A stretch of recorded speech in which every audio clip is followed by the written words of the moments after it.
اور انہوں نے فرشتوں کو کہ وہ رحمان کے بندے ہیں اس کی بیٹیاں ٹھہرایا۔ کیا یہ ان کی پیدائش کے وقت حاضر تھے؟ ان قریب ان کی شہادت لکھ لی جائے گی اور ان سے باز پرس کی جائے گی۔ اور کہتے ہیں اگر رحمان چاہتا تو ہم ان کو نہ پوچھتے، ان کو اس کا کچھ علم نہیں، یہ تو صرف اٹکلیں دوڑا رہے ہیں۔ یا ہم نے ان کو اس سے پہلے کوئی کتاب دی تھی کہ یہ اس سے استدلال کرتے ہوں؟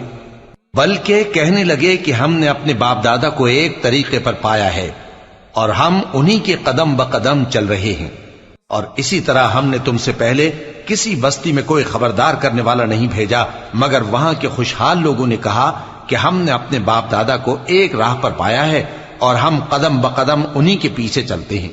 پیغمبر نے کہا اگرچہ میں تمہارے پاس ایسا دین لایا ہوں کہ جس رستے پر تم نے اپنے باپ دادا کو پایا وہ اس سے کہیں زیادہ سیدھا رستہ دکھاتا ہو، تو کہنے لگے کہ جو دین تم دے کر بھیجے گئے ہو ہم اس کو نہیں ماننے کے۔ تو ہم نے ان سے انتقام لیا، سو دیکھ لو کہ جھٹلانے والوں کا انجام کیسا ہو۔